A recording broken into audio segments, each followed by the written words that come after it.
Uncle, you are welcome very specially. Raymond. In the Republic of Ghana, there are a few men who have the moral authority to speak to values, who do not shy away from them at all, especially even in the creative sector, which is predominated by so many people. The standards you have there as a godly Christian, and it shows in your work. It's very, to me, it's special because people shy away from those things. People are careful in not seeking to offend anybody by stating that there are morals, there are values, there are systems that people are expected to live by. But you do it not weekly, but consistently. In a way that sometimes makes a lot of sense. So that's why some of us, cherish you more. Beyond every other thing. Beyond the fact that we suspect you look too young to be 70.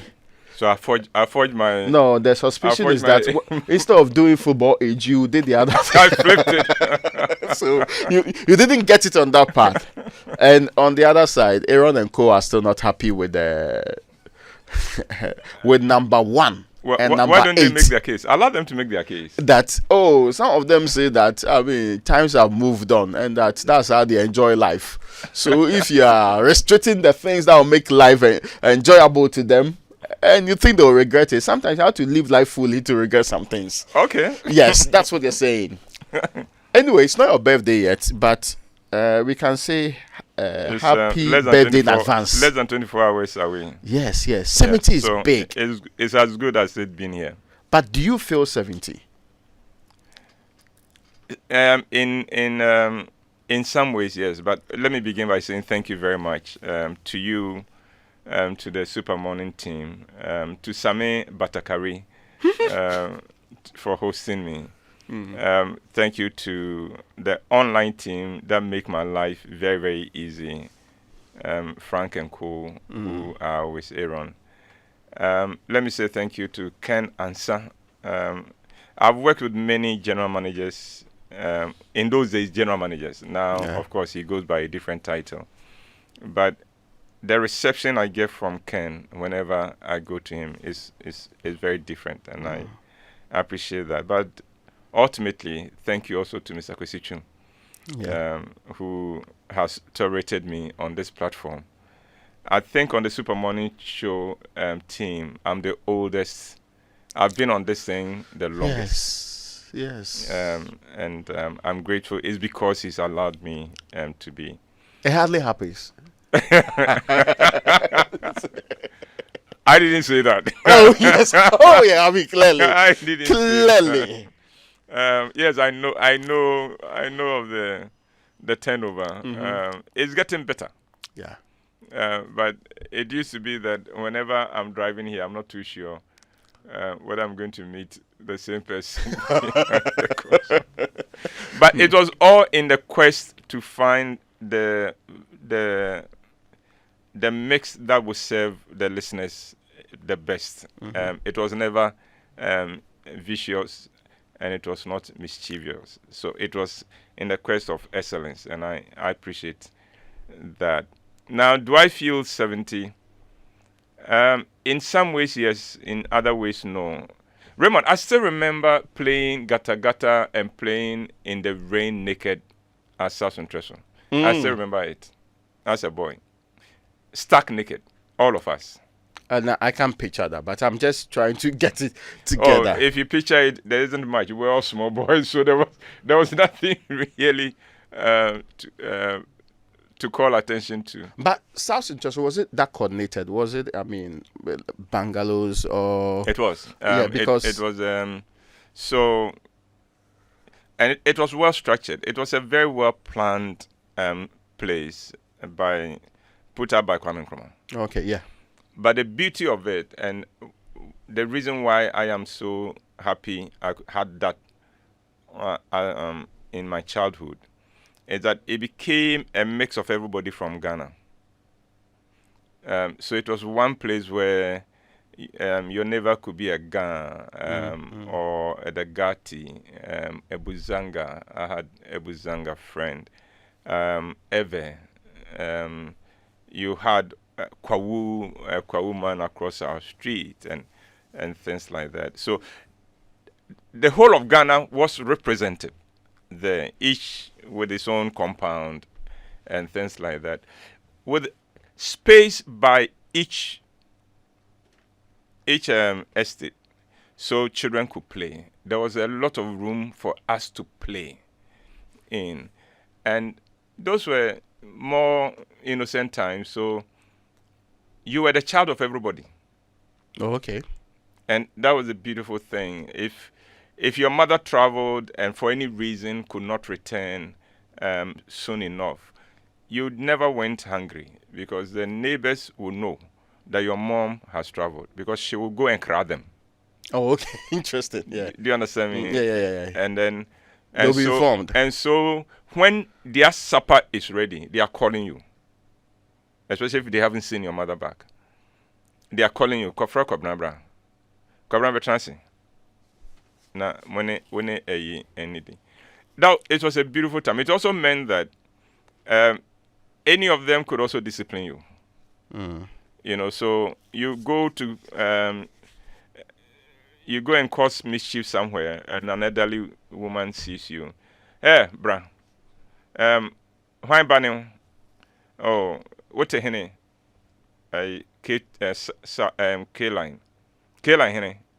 K2. Ah, Mami Fantino ne bano. Ena we Jimmy Sano. O mame ebu no ho Jimmy. Then the woman would either knock you or spank you, and then give you a message for your mother that when you go home, go and tell your mother that me, Auntie Efia, I saw you do ABC and I spanked you. Now, Raymond, of course, when we go home, we are not going to carry the message. But 5:30, you'll find Auntie Efia coming in. Oh. Yes, she will come to report herself. So she comes and says, your mother welcomes her and said, Auntie, Kobna Bai, Wabebo na manie. Has Kobna come to give a report? And then my mother said, oh no. And I'm just giving my mother as a case, but it happened in every other instance. No, he said, I saw Kwabena do A, B, C, D, and I did this and that to him. And your mother will call you in front of that woman and beat you till the woman begs for you. But that would be double punishment, right? Yes. For the same crime. It is to affirm the woman. Okay. It's your mother's way of telling the woman that I'm happy you did that. So the woman goes away knowing that next time she can call you to order. And your mom would approve of it. So the moment yeah. Oh yeah. Oh yeah. No. Yeah. Oh yeah. What's Shani? Oh, okay. What's Nyansen film? Me sure so what Shani. Kobra mama, how mama sir? Oh, she becomes your defender too. She becomes your defender. Because it was never vicious. It was not to hurt you. Impart lessons. It was impart you. And so you moved in that neighborhood, and it didn't matter where you were. You had protection, but you also had accountability. Okay. And those who would hold you accountable held themselves accountable to your mother. You know, that was a beautiful thing about the system. She's not going to punish you and just stay away. She punishes you and is the first to come to your mom. And report it. And report that I punish your son for A, B, C, D. And for your mother to communicate to her that I give you permission to continue doing that. She calls you in front of the woman, not behind the woman, and begins to rebuke you or begins to beat you. Of course, those were the days when children could be beaten, where we didn't spare the cane. Today, they say, no, you can't beat a child. Yeah, apart from that, this proper societal communal accountability system appear to have vanished completely. Completely. Unfortunately. Yes, I do not perceive having the right to beat up anybody's child. In fact, you are even lucky if your neighbor says felicitations with you. You are very lucky. You have a very wonderful set of people if they do that. But South Central was different. I mean, you would normally, so sometimes I would go to the market with my mom, and as we leave, every house, there's Auntie Efia, Memoachio. And Auntie Yahweh, Auntie Ya, Mekwaba. You know, that kind of thing. And right to the throttle station, everyone, she would acknowledge everyone, and they would do same. My mom left home by 5:30 for the market. If by 6, our neighbor, Auntie Abena in K3, had not seen my mom or heard from her, would come to the house, would enter our compound, and says, Auntie Ama, mente won kane, adena wache wofie. You know, just to find out, are you okay? Because with the 5:30, you are gone. Yeah, already. So how come it is 6 and you are still home? And you are still home? And then she may go, oh, because in Kwaranaba Kontiapo, until may Chaniako hospital. Oh, sir, then you know, and then they come, and they had all these help. They knew of all these treatments. Oh, possible solutions. No, and for way man, and I said that kind of thing. It was a supportive, and this were people from different backgrounds, and it didn't matter. No, it didn't matter. There was that unity. Like I was saying, you entered any home, and if it was mealtime, you would be served. They served you like a member of the family. Like a member of the family. And no, in most homes, the children ate together. Okay. So they just invite you, Mama Kwabra, come home. And they know the mother would have added a little extra. And the little extra is because there's somebody to join you. I mean, I'll not bother you about at what point we lost all of this, but what would think that influenced your philosophy about life? Yes, it did. And also about people. Seeing yourself as belonging to everyone, and also valuing the community, because you were the child of the community. So you couldn't do anything that would mess the community up. Okay. You understand me? So if you had to do something for the community, you knew you were doing it for yourself. It's not like I am doing it for them. Okay. Even when I came to secondary school, you would go home and you would be forced. Your mother would go, oh, Kwanako Chiao. Now, so you go to each of them and they would ask you about school. Oh, okay. You know, and so you got this chance, that this impression that I am a child of the community, I am a product of the community, and I am the hope of the community. We've lost that. That they are all invested one way or the other in me. So I'll disappoint all of them if I misbehave. Exactly. Yes. So let me be careful. So when you move within certain circles and they are asking you to do, join them in some things, the first thing that passes through your mind is, if this gets back to South, what would they say? You can think of the effect it will have on your mom, but more than that, you can also think of the effect it will have on Auntie Abena, Auntie Efia, Papa Kramo, and all of them, because these are all people who look out for you and who are always asking about you. And this societal cohesion cut across religious lines. It did, yeah. Because you mentioned Papa Kramo. Papa Kramo, yes. Yeah. Papa Kramo's son was called Idrisu, who was my best friend. And sometimes I'll go to the house, maybe we want to go out and play, and they are having their prayers. And you wait. Yeah. So just stand there. After their prayers, we are off. And go and play. Today we are celebrating a man that we should be celebrating every single day. Not only because tomorrow he turns 70, which the people are saying, oh, yeah. Yeah, the boys in the WhatsApp group are saying that, yeah. But he's made so much impact on the lives of many and has done a lot. In fact, if for nothing at all, it's almost like you receive a double dose of sermon from him every week on this network. Something that can impact your life, can direct you properly, and send you in the right direction all through. Almost as if that is your moral compass. When you listen to that, it directs you properly in life. So he's worth celebrating. I also want to hear from you, and it's important. Send us your messages. How has he impacted your life, even if you have not met him? How has his plays, which is really a representation of, and that's something we'll be talking about. I mean, how can a man be delivering back to back for so many years without stopping, without any, as for this quarter, yes, as for this time, we are not delivering on it. How can one be so consistent over a period of time, delivering quality and the standards required? So you can also share those messages with us here on the Super Morning Show.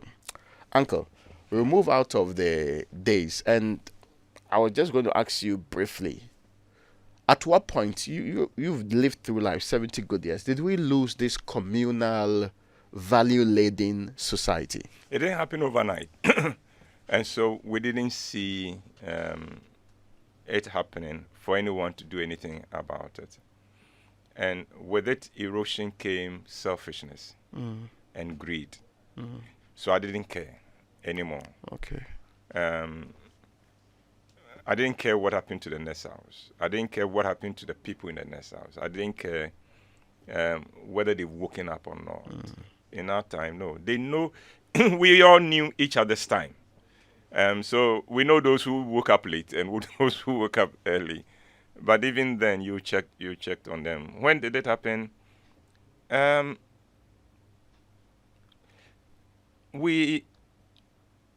is something that one of my friends likes to say, that we are Suatra in Ghana. We emulate. When we emulate something, we do it to the extreme. I think we try to see what happens in the other places in Europe and North America, where BBC about 10 years ago put out a story of a man who died in an open office. And so he was seated, he had died sitting at his desk. And he was dead for 4 days before they discovered he was dead. Wow. It was when the corpse started rotting. Then they began to say, there's this foul smell. It won't happen here. Do you understand me? I mean, if you came in and you saw Aaron sitting there, you would by all means, Aaron, why you didn't go home? Because you are wearing the same dress. Yes. Do you understand me? But over there, it's nobody's business. And I think there are positives to that, but I think there were positives to ours. There was also negatives, because there were people who also were just busybodies, and were disruptive, and sometimes they would interfere in your home and things like that. But the times have changed, Raymond. I think it will be difficult to try to re-engineer that time. It's not possible. Should it even happen? I'm not too sure. I think it was okay for its time. The times have changed now. We'll have to find what works for us now. Whether our the way we are doing things and the way we are living works is another matter. Okay. But that's interesting, because some people reminisce those periods and say, well, that is the best time of training younger people. The times have Those changed. were the best times of impacting communal morality in a way that there was proper accountability ingrained in the system. So all of this that you have said before, they say, why don't we step back?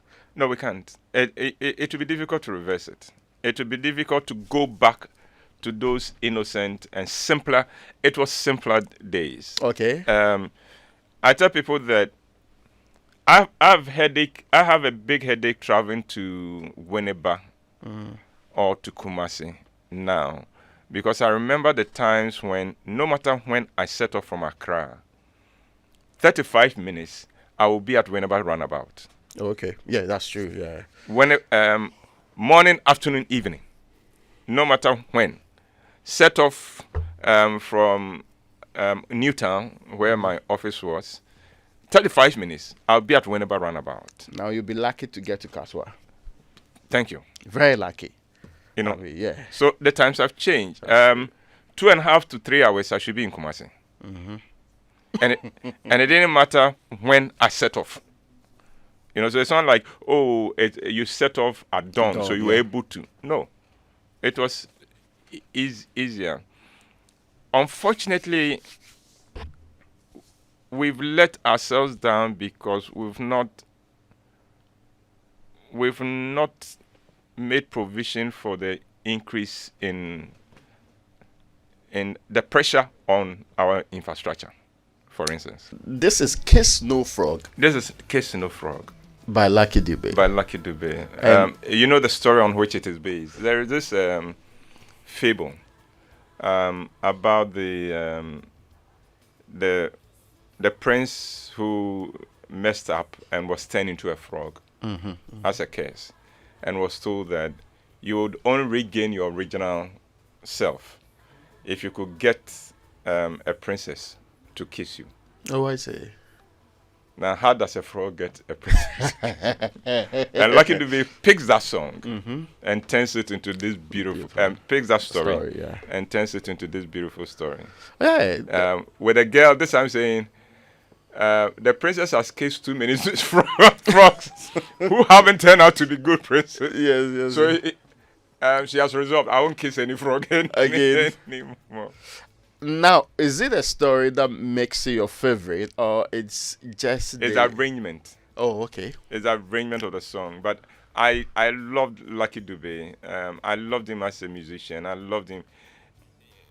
I think I mourned for his passing, his death, more than a number of my family people when they died. I felt that pain more.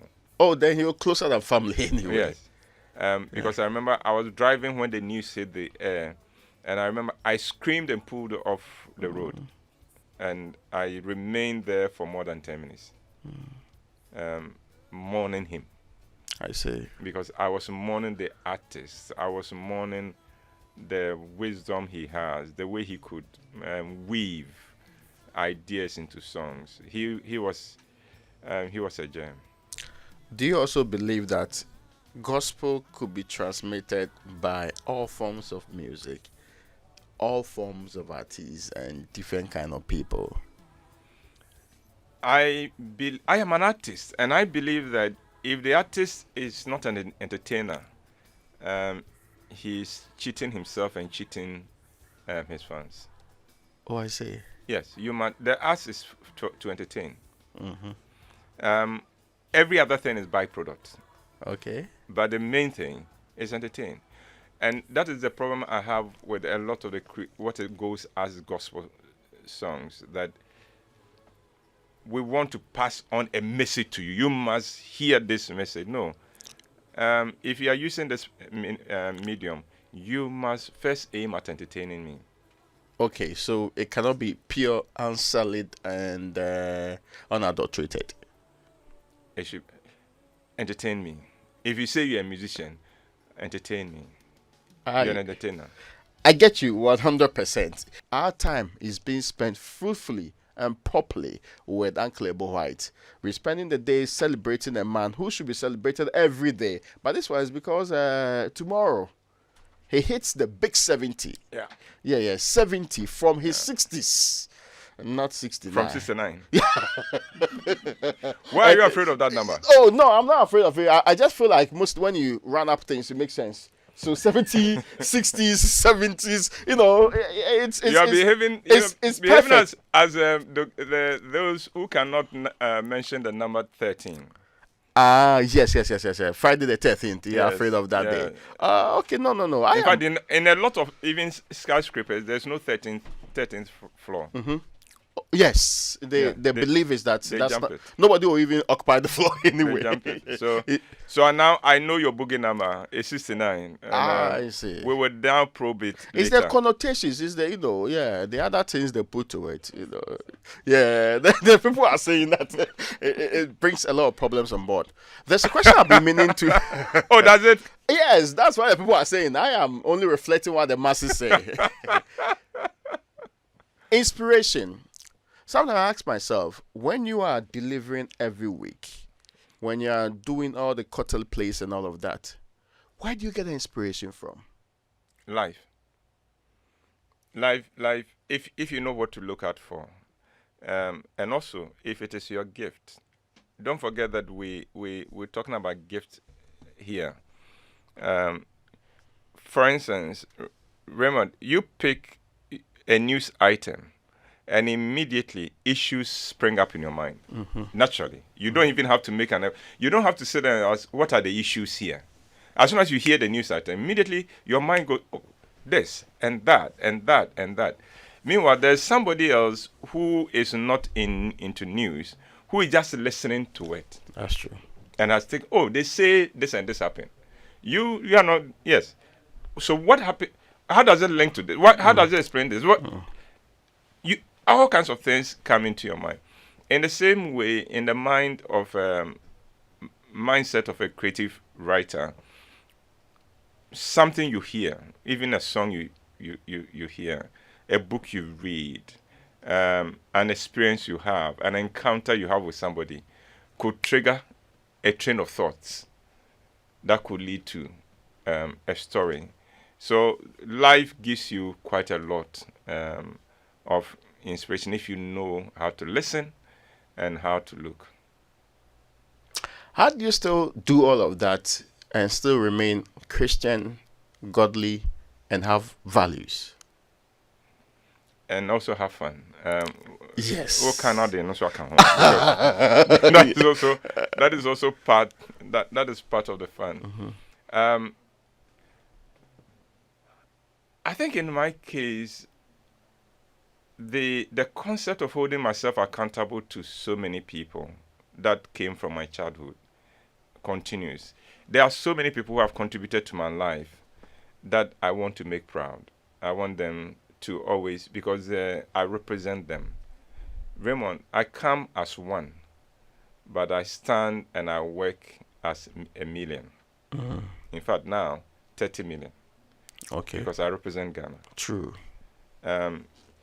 Sometimes we don't understand that if I did something anywhere in the world, the Ghanaian writer, then every Ghanaian who has not even done anything is tainted with that. And if we can all live our lives realizing that we represent much more than we are. So I come as one, but I know that there's a lot of people who my words, my actions would affect very, very strongly. In offices now, there are people who are known as my children. I've never met them. That's true. But people think that they advocate for Ebo Whyte. So when I say anything, what's your papa? Did you listen to your father? That's true. Your father said, and this person. Or this is not what your father advocates. That's right. And so you then have to be mindful of that. You have to be mindful of the people who look up to you and who will be devastated if you prove to be false. And for their sake, even though you will be tempted like everybody else, even though you have the same desires as everybody else, you just think of, oh, Raymond makes noise about me. No, I will not let Raymond down. It's that accountability. It's all about accountability. If you hold yourself accountable, even to the name you have, to the fortune, to the fame you have attained, hold yourself accountable to that. It is not a license to mess up. It's not a license to be less than you are. It is a responsibility a good responsibility to live up to. Was it 8 years ago? I was in the National Theatre. Yes. When in fact, I was actually worried because I had seen you on a motorbike. Yes. Wearing a helmet and all Yes. of that in those bikers Yes, clothing. yes. And I mean, You know the price of that motorbike? it must be very expensive because $25,000. can you believe that? I was wondering what is happening. I mean, yeah, it's crisis happens in people's life in midlife. Yes. So there's midlife crisis. I didn't know Yeah. that when you're way past midlife, you could have. So I realized later on. I mean, I just reduced it. It was for a play. Yes, it was. Yes. It Then was a photo shoot for a yes. Then I went to watch it. Then it was very touching because it was purely about your life and surviving that period. That's right, yes. But now you are inching towards 70. Yes. Hopefully, we will not see another motorbike stunt anytime soon. For your sake, because I now realize how worried you were about it, I guarantee you that you won't see another picture of me on a motorbike. Mm-hmm. But that was a photo shoot. The motorbike was given to us by Davison, the Davison people, for the sake of that photo shoot. Okay. And when I heard the price, I mean, I panicked because Yeah. I had to be careful. So I was more afraid of destroying the motorbike than for my life. Do you understand? So I had to be extra careful. All right. Extra careful about that. Yes, but that was crazy ride, and it was a commitment, a vow I made because I had been told then that I will not live to see. I think at that time it was my 64th birthday. I will not live to see it, and so I, in prayer, said, if you preserve my life and make me see my birthday, I will do a one-man show to honor you. And I must say, I mean, I don't mostly appreciate arts as other people do, but I was super impressed with it. It was very touching on a very personal level. It was very touching. And, well, now you are 70. Yes. Yeah. It looks like the ride went off way too long. No, there will be something else. I love. No, not on a motorbike. No, definitely not on a motorbike. Yes, you are precious to some of us. I mean, we deem motorbike to be a very risky exercise for some of us. So, no, but Raymond, it will interest you to know that even the way I drive has changed because I realize that my life has come to mean something to so many people. Oh wow! And so even the way I drive, when I was much younger, I could take a lot of risk. Okay. Which I won't take now. Okay. And I won't take now, not because the desire to take those risks not there, but it's because, if the news broke that something's happened to Uncle Ebo Whyte, it will mess the day up for a lot of people. And that's very true. And it will destroy the prospects of a lot of people who, by God's grace, depend upon me. So, because of all those stakeholders, there are risks you won't find me take. And that is why at a traffic light, I stop on amber. Yeah, which is what most people will not do anyway. I'm not going to run a red light because you never know what is going to happen. The speed limit, I observe speed limit. I drive below speed limit. But in the past, no. You know Jehu in the Bible? Yes. You know what he was known for? For his driving. Yeah. Yes, I was a Ghanaian Jehu. We are happy for growth. Yes, I was a Ghanaian Jehu because 2 hours to Kumasi was normal. Really? Yes, 1.5 hours to Cape Coast was very normal. Oh, I see. I could sleep in Accra, have breakfast in Kumasi, and come back to Accra for lunch.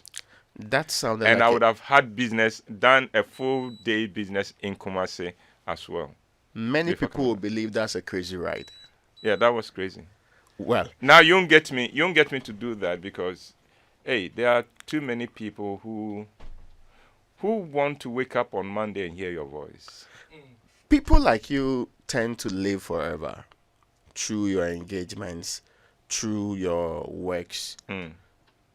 But are you ever contemplating pulling the brakes and saying, well, this year I am retiring from, let's say, active duty? Does it ever cross your mind? I think Because most people retire at 60. I think retirement is an unnatural concept. Really? Yes, I think it is, and I think it is something society put together because we couldn't come up with solutions to what to do with the new people coming. So you go home and rest. Let your place be taken. But no, all my friends who are running businesses of their own, I've told them, you'll be making a huge mistake to go on retirement. And many of them did not listen to me. And 2 of them have paid the price of having their businesses collapse. Oh, wow. Yeah. One bank, and then the other in the remittance business. But at some point in time, you become wary. You are human, right? Yes. I mean, you look good. I mean, you look better than most young people. Yeah, they don't want me to mention their names, but that's fine. Yes, you don't look like a man with frailties or pot belly and all the other problems that we have. But at some point in time, entropy will set in. Yes. And when it does, yes, hopefully by that time there will be people you have raised who would themselves ease you out of the way gently. Do you understand me? If you raise the next leadership and you are working with them, you will find they are taking more and more from you. That's true. Before you realize, you have a nice office and they just come to run things by you. Yes. Do you understand me? They have, quote unquote, retired you, but you are still around because it keeps you busy. So that, hopefully, if you've lived it right, if you've managed right, if you've led right, you would have that. So, for instance, you wouldn't. It is rare now to find me going from one media house to the other to promote a play. That's true. That's been taken over. That's very much so by the team. Yeah. At the National Theatre, I could afford not to go to the National Theatre for my show. Oh, you'll not be fiscally present because I could afford that. Okay. Because the team would take over. They know what to do and things like that. So I go there. So nobody will check the role. Come again. Nobody will check the role.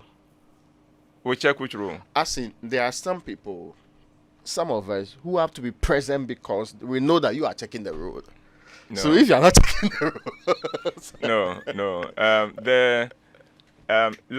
this year we've done a number of road shows. So we've gone to Kumasi twice, we've gone to Tamale twice, we've gone to Takoradi twice. I managed only once to Kumasi. Oh, I see. The rest, the arrangements for transportation, for accommodation, for feeding was done by the team. The ticketing, I have nothing to do with it. Now, because the team, people are rising up and taking all these. Very soon, someone may take over the directing, and before you realize, somebody is taking over the writing as well. And then I'll just become a glorified, inspiration. Just your presence just makes people, the papa no, old man no. Interesting. Anyway, now the understanding that you can retire, that you would sometime be not so active. Yes. Does it scare you? No, I think neither does even death, because I think I've lived a good life. Okay. I've made the best of the little God gave me. God didn't give me much, but the little He gave me, I have simplified my life enough so I can maximize it. And if I go, I'll go happy. My goal now is that my coffin should be very light. I mean, is this philosophically or this is literal? Okay, there are lots of people who die with their dreams. They die with things they could have done. Yes. They didn't do. So their coffins become heavy because all those things are in there. in the coffin. I knew it was heavy, but I needed the understanding for all of us anyway. But mine would be light because I would have left it all here. I would have left it all here. And I thank God that I have the platform to do it. I have the partnership of this platform to continue dreaming big. I have the loyalty of patrons. We have about 20,000 or so patrons on our list. And their loyalty keeps us going and keeps us dreaming. So we are celebrating Uncle Ebo Whyte today. One of the best celebrations you can have in the Republic of Ghana. Maybe we should put it close to Independence Day. But, that's a debate that can be had a different day.